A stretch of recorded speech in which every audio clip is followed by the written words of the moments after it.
इस वीडियो में हम axiomatic approach of probability, axiomatic approach of definition of probability और एडिशन रूल ऑफ प्रोबेबिलिटी को देखेंगे। हम प्रोबेबिलिटी की क्लासिकल डेफिनेशन जानते हैं, number of favourable outcomes upon total number of outcomes is called probability. If all the outcomes of a sample space are equally likely, then the probability that event will occur is equal to the ratio the number of outcomes favorable to the event upon total number of outcomes of the sample space। यहाँ पर हम axiomatic approach to probability देखेंगे। Probability का axiomatic approach एक Russian mathematician के N Kolmogorov ने दिया था। इसमें उन्होंने सेट थ्योरी को इन्वॉल्व करके प्रोबेबिलिटी का डिफिनीशन दिया था। Let S be the sample space of a random experiment. अगर एस किसी एक्सपेरिमेंट का सैंपल स्पेस हो, the probability P is a real valued function whose domain is the power set of S, i.e. ps, and range is the interval 0 to 1, i.e. ps to 0 1, satisfying the following axioms।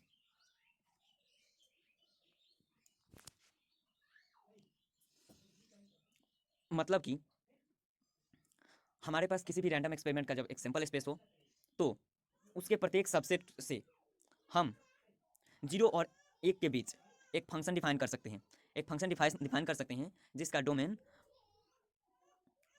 उस sample space का power set हो और जिसका range 0 से 1 तक के real numbers हो।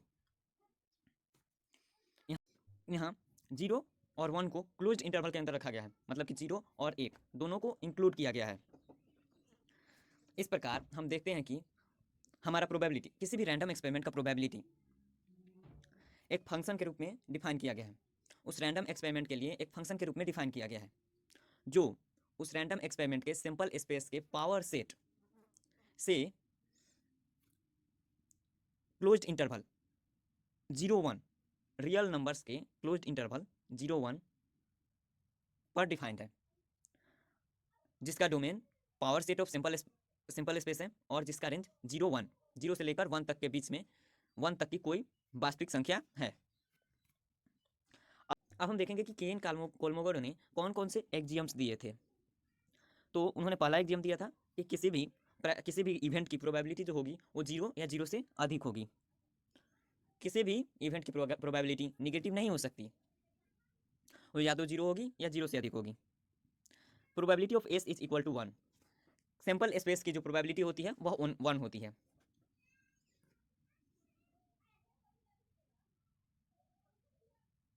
And the third point is if E and F are mutually exclusive events, then P E union F is equal to PE plus PF।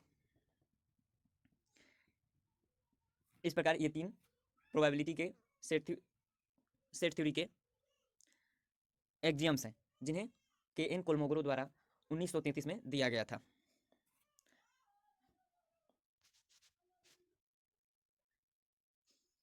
अब जैसा कि हम पहले से जानते हैं क्लासिकल डेफिनेशन ऑफ प्रोबेबिलिटी, वह वास्तव में probability of equally likely outcomes होता है।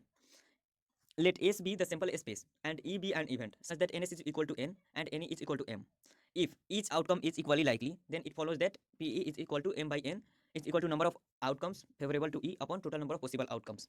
अगर किसी सैंपल स्पेस में जितने भी एलिमेंट्स हो, जितने भी आउटकम्स हो, जितने भी सैंपल पॉइंट्स हो, उन सबकी प्रोबेबिलिटी सेम हो तो उन्हें हम इक्वली लाइकली आउटकम्स बोलते हैं। और उस केस में हमारा ये रूल फॉलो होता है, P E is equal to M by N is equal to number of outcomes favourable to E upon total number of possible outcomes. अगर हमारे सिंपल पॉइंट्स जो हो वो इक्वली लाइकली ना हो, मान लेते हैं कि कोई ऐसा सिक्का है जिसको उछालने पर चित आने की प्रायिकता किसी प्रकार से पट आने की प्रायिकता से ज़्यादा हो, तो उस केस में हम नहीं कह सकते कि P is equal to number of outcomes favourable to E upon total number of possible outcomes. ये केवल probabilities for equally likely outcomes है। यहाँ इस फॉर्मूले के द्वारा हम केवल इक्वली लाइकली आउटकम्स वाले इवेंट्स की ही प्रोबेबिलिटी ज्ञात कर सकते हैं। अब हम देखेंगे addition rule of probability. If A and B are any two events in a sample space S, if A and B are any two events in a sample space S, then the probability that at least one of the events A or B will occur is given by PA union B is equal to PA plus PB minus PA intersection B। अगर A और B दो घटनाएं दिए गए हों, दो events दिए गए हों जिनकी प्रोबेबिलिटी हमें ज्ञात हो, तथा यह ज्ञात हो कि probability of A intersection B क्या होता है, तो probability of A union B is equal to probability of A plus probability of B minus probability of A intersection B होता है। ये हमारे एडिशन रूल ऑफ प्रोबेबिलिटी है। हम सेट थ्योरी में जानते हैं सेट थ्योरी के द्वारा कि A union B is equal to a number of A union B, A union B में elements is equal to number of A plus number of elements in B minus number of elements in A intersection B. ऐसा हम set theory में जानते हैं। तो यहाँ पर आप इस फॉर्मूले को लेकर number of elements in A plus number of elements in B minus number of elements in A intersection B is equal to number of elements in A union B में से प्रत्येक टर्म को अगर N S number of S से भाग देंगे तो हमारा ये फॉर्मूला प्राप्त होता है, probability of A union B is equal to P A plus P B minus P A intersection B. Similarly हम वहाँ पर सेट थ्योरी में पढ़ चुके हैं कि number of elements in A union B union C is equal to number of elements in A plus number of elements in B plus number of elements in C minus number of elements in A intersection B minus number of elements in A intersection C minus number of elements in B intersection C plus number of elements in A intersection B intersection C. उसी फॉर्मूले से same यहाँ पर probability of A union B union C is equal to P A plus P B plus P C minus P A intersection B minus P A intersection C minus P B union C B intersection C plus P A intersection B intersection C होता है। Similarly अब इसको हम pictorially समझ सकते हैं, addition rule of probability को pictorially समझ सकते हैं। आप यहाँ पर देख सकते हैं ये एक इवेंट है, किंग और हार्ट्स का यूनियन है ये। तो हम जानते हैं कि टोटल हार्ट्स जो होते हैं वो टोटल 13 कार्ड्स होते हैं। पूरे डेक में हार्ट्स के कार्ड जो होते हैं 13 होते हैं, किंग्स के जो कार्ड्स होते हैं वे टोटल 4 होते हैं, और एक ऐसा कार्ड होता है जो किंग ऑफ हार्ट्स होता है।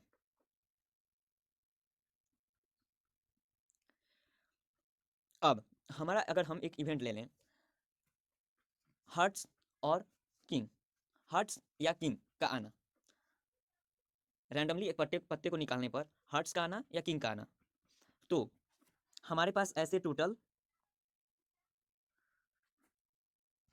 कितने एलिमेंट्स होंगे ये आप देख सकते हैं, टोटल 17 एलिमेंट्स होंगे ऐसे। इनमें से एक पत्ता ऐसा होगा जिसके लिए किंग ऑफ हार्ट्स होगा,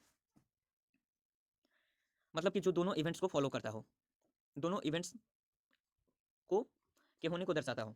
तो यहाँ पर ये जो है ये A intersection A union B को सूचित कर रहा है, और ये मान लेते हैं ये ए को सूचित कर रहा है, ये बी को सूचित कर रहा है, और ये जो है वो ए इंटरसेक्शन बी को सूचित कर रहा है। तो यहाँ पर आप देख सकते हैं इन दोनों के सम को अगर लें तो यहाँ पर जो किंग ऑफ हार्ट्स है वो दो बार हो जाएगा, ये पार्ट हो जाएगा, ये पार्ट हो जाएगा, और किंग ऑफ जो हार्ट्स है वो 2 बार हो जाएगा। परंतु इस साइड में हम देखते हैं ये एलएचएस में हम देखते हैं कि यहाँ पर एक बार ये है, ये पिंक वाला पार्ट एक बार, ये ग्रीन वाला पार्ट है, और ये दोनों का जो इंटरसेक्शन है वो एक बार है, किंग ऑफ हार्ट्स एक बार है। परंतु अगर हम इन दोनों को केवल लें तो ये 2 बार हो जाएगा, इसलिए हम एक बार इसको घटा देते हैं किंग ऑफ हार्ट्स जो इंटरसेक्शन है। तो A union B is equal to ये A plus B minus A intersection B, probability of A union B is equal to probability of A plus probability of B minus probability of A intersection B. यहाँ पर हम pictorially समझ सकते हैं इसे। अब हम देखते हैं म्यूचुअली एक्सक्लूसिव इवेंट्स के लिए प्रोबेबिलिटी का एडिशन रूल क्या होता है। तो हम जानते हैं कि म्यूचुअली एक्सक्लूसिव इवेंट्स के लिए पी इंटरसेक्शन बी 0 होता है, 5 होता है, 0 नहीं 5 होता है। तो उस केस में P5 जो होगा वो 0 होता है, असंभव घटना की प्रायिकता 0 होती है, इसलिए P5 वह 0 होता है। और इस केस में हम बोलते हैं कि if A and B are disjoint sets then P A union B is equal to P A plus P B. अगर ए और बी दोनों म्यूचुअली एक्सक्लूसिव हो तो P A plus P A union B is equal to P A plus P B. The addition rule for mutually exclusive events can be extended to more than 2 events. 2 से ज़्यादा events के लिए भी ये सही होता है, जैसे कि P A union B union C is equal to P A plus P B plus P C, P A union B union C is equal to P A plus P B plus P C, जबकि A B और सी तीनों आपस में mutually exclusive events हो। यहाँ पर हम pictorial देख सकते हैं, यहाँ पर इस कॉमन पार्ट के लिए के कारण हमें यहाँ पर P A and B event को घटाना पड़ता है, जबकि हमें म्यूचुअली एक्सक्लूसिव इवेंट्स में इसे घटाने की जरूरत नहीं होती है। P A plus P B is equal to P A union B. Thanks.